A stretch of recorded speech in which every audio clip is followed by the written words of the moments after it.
James Grundy. Thank you, Mr. Deputy Speaker.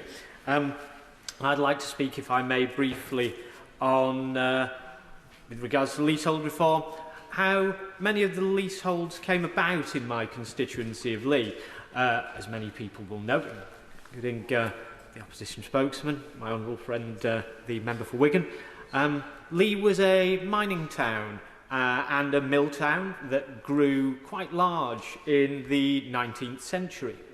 And so most of the land that the terraced houses in the centre of Lee, responsible for most of the leaseholds, I think, in the town, were built on land either owned by the Anglican or other churches and Lord Lilford's estate originally. And at the time this was done, that was quite sensible. The land, I mean, Lee, the meaning of Lee is literally meadow. The land in what is now the centre of Lee was sort of in a bit of a depression, so it tended to be quite boggy. So it wasn't very good for agriculture. So as all of the coal was found and the cotton came in from Liverpool, all of these mills and terraced houses surrounding them grew up in the town. And I think the original intention, although we cannot know because, of course, no one from that era is around, was that whilst now these rents would be viewed as peppercorns, so many of them were under the same landowner, that perhaps this was a replacement from the revenue lost by the sort of marginal agricultural land that the terraced houses were built on. However, here we are a considerable amount of time later, and all of these are now what we would consider to be peppercorn rents. And many of these peppercorn rents on leases have not been collected for decades, and I think the Honourable Lady said earlier on that in some cases we do not even know who some of these leaseholds are now held by. And recently a local solicitor with some concern about this issue visited my office to talk through some of these issues, and I have written to the Minister on the front bench about this with a series of recommendations, which I do hope she has received my letter. Well, we shall.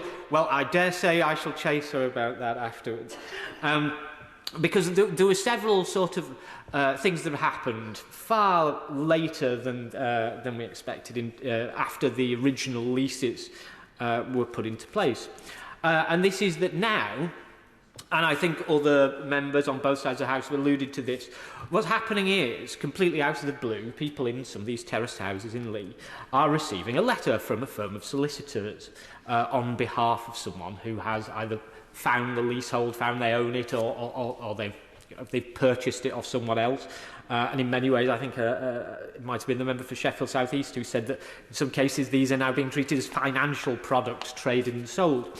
And so what has happened is you have seen this letter arriving, and they said, well, here, for the past 50 years of your peppercorn rent, it's, let us say, the equivalent of 3 shillings and 6pence in modern money.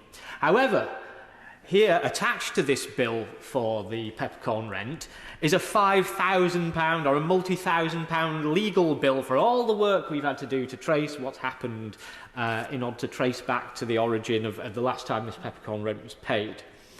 And so I think what we're seeing is that, that what was initially put in place as a sensible arrangement when Queen Victoria was on the throne has decayed into this sort of semi-dodgy business. And I think that my view is, and I understand there is complexity, and I think we've heard from people on both sides that there are certain aspects of leasehold reform that some bits of it are more difficult than others, is that there has been sharp practice which has been allowed to grow up because effectively the leases that were put in place so long ago are no longer fit for purpose. I think it has been described, quite rightly, as a semi-feudal system. And I think, just with all other things feudal, that we have seen fall into abeyance and disappear or be reformed over the years, that it is time for comprehensive leasehold reform. And in some cases, outright abolition of the system.